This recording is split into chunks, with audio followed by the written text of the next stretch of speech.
New digital के साथ मैं हूँ सबा आबिद। नाज़रीन, अगर आप लोग सिगरेट नोशी नहीं करते फिर भी आप लोग फेफड़ों के कैंसर में मुब्तला हो सकते हैं।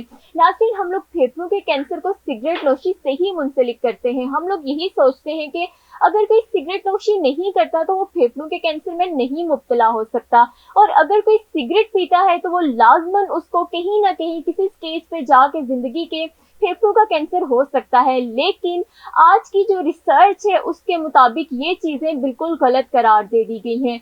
सिगरेट पीना वाकई एक बुरी आदत है, उसकी वजह से आप फेफड़ों के कैंसर में मुब्तला हो सकते हैं। लेकिन अगर आप लोग सिगरेट नहीं पीते तो भी आप लोगों को इस चीज का ख्याल रखना है, क्योंकि एक रिसर्च के मुताबिक जो कि अभी रिसेंटली की गई है और उसके मुताबिक ये चीजें वाज़े तौर पर बताई गई हैं कि अगर आप लोग सिगरेट नोशी नहीं करते फिर भी आप लोगों को एहतियात की जरूरत है, क्योंकि रिसर्च की गई है 1300 से ज्यादा लोगों पे। जब उनके नमूने लिए गए खून के, उन पर जब टेस्ट किया गया तो रिजल्ट में ये चीजें सामने आई कि 8 ऐसे केमिकल कंपाउंड्स हैं जो कि फेफड़ों के कैंसर का बायस बन सकते हैं। नाज़रीन, अब सोचने वाली बात थी कि ऐसे केमिकल कंपाउंड्स आखिर खून में शामिल हुए कैसे हैं, तो मैं आपको बताती चलूं कि फिजाई आलूदगी की वजह से। नाज़रीन, अब आप सोचेंगे कि फिजाई आलूदगी की वजह से हमारे जिस्म में वो केमिकल कंपाउंड्स चले कैसे गए, तो नाज़रीन मैं आपको बताती चलूं कि जब हम आलूदा फिजा में सांस लेंगे तो सांस के जरिए वो जो केमिकल्स होंगे,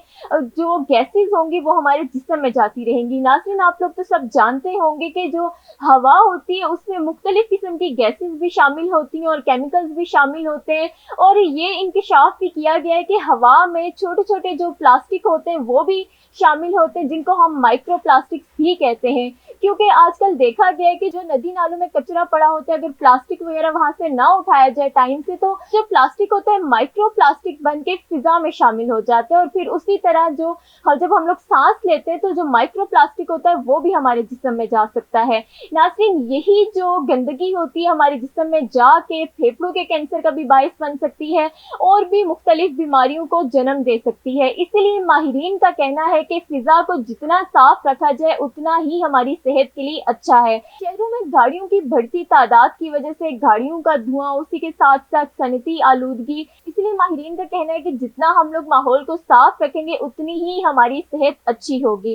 तो नाज़रीन, ये थी आज की एक डिजिटल स्टोरी जो कि मैंने आपके साथ शेयर की। मिलते हैं एक नई डिजिटल स्टोरी के साथ, तब तक मुझे दीजिए इजाजत। अल्लाह हाफिज।